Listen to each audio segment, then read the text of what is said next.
இங்கே வந்திருக்கிறது வந்து அது ஒரு மிகப்பெரிய ஒரு ஒரு மனிதன்லாம் தாண்டி எங்கேயோ இருக்கிற ஒரு ஒரு உன்னதமான ஒரு ஒரு மனிதனை தாண்டி இன்னொரு மனிதனை ரசிக்கக்கூடிய ஒரு உன்னதமான மனிதன்.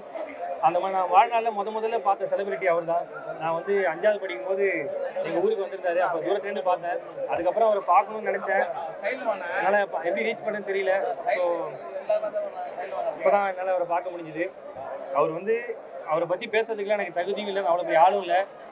என்றைக்குமே அவர் என்னுடைய இன்ஸ்பிரேஷன். அவர் வந்து ஒரு மனிதன்டேருந்து இன்னொரு மனிதன் கற்றுக்கணும்னா அவர்கிட்ட நிறைய விஷயம் நான் கற்றுக்கிட்டு இருக்கேன், கற்றுப்பேன். கேப்டன் எங்கேயுமே போல, எல்லார் மனசுலையும் குடியிருக்காரு, என் மனசில் நிறையா இருக்காரு. So love you captain, miss you captain.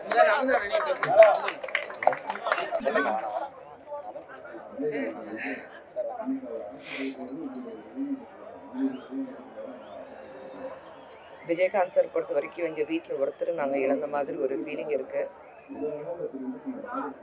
ஏன்னா நாங்கள் எப்போவுமே ஒரு ஷூட்டிங் ஸ்பாட்டில் இருக்கும்போதும் சரி, கொஞ்ச நாளைக்கு அவர் வீட்டுக்கு எதிரில் ஒரு வீட்டில் இருந்திருக்கேன், சாலி கிராமத்தில். அங்கே இருக்கும்போதும் சரி, ஒரு பாதுகாப்பான ஃபீலிங் இருக்கும். நமக்கு நாளைக்கு ஒரு பிரச்சனை வந்தால் கேட்குறதுக்கும் பார்த்துக்கிறதுக்கும் தைரியம் சொல்லி கொடுக்கறதுக்கு ஒருத்தர் இருக்கார். அப்படி தான் ஃபீலிங் விஜயகாந்த் சார் எப்போவுமே கொடுப்பாரு. அவர் இன்னைக்கு நம்ம மத்தியில் இல்லை அப்படி நான் நினைக்க மாட்டேன். ஏன்னா எல்லார் மனசில் அவர் என்றைக்குமே இருப்பார். எப்போவுமே ஒருத்தர் இருக்கும்போது அவருடைய அருமை நமக்கு புரியாது, போனதுக்கப்புறம் தான் அருமை தெரியும். இன்னைக்கு இந்த கூட்டம் இங்கே பார்க்கும்போது நான் தான் சொல்லுவேன், இந்த கூட்டம் வந்து ஒரு மாபெரும் நடிகனுக்கோ இல்லை ஒரு அரசியல் தலைவருக்கு இல்லாமல் ஒரு நல்ல மனிதர்.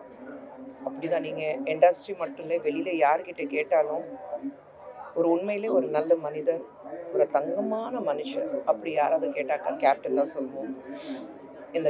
இந்த கூட்டம் வந்த அந்த கேப்டனுக்கு, அந்த ஒரு தங்கமான மனுஷனுக்கு தான் இந்த கூட்டம் வந்திருக்கு.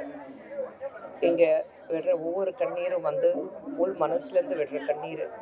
ஏன்னா அப்படிப்பட்டவர் யாருக்கு எந்த பிரச்சனை இருந்தாலும், அது சினிமா இண்டஸ்ட்ரி இருக்கட்டும் இல்லை வெளியில் பொதுமக்கள் இருக்கட்டும், அது இறங்கி அவங்களுக்கு பிரச்சனையை தன்னுடைய பிரச்சனையை ஆக்கி அந்த பிரச்சனையை தீர்க்க வைக்கிற வரைக்கும் நிம்மதியாக இருக்க மாட்டார்.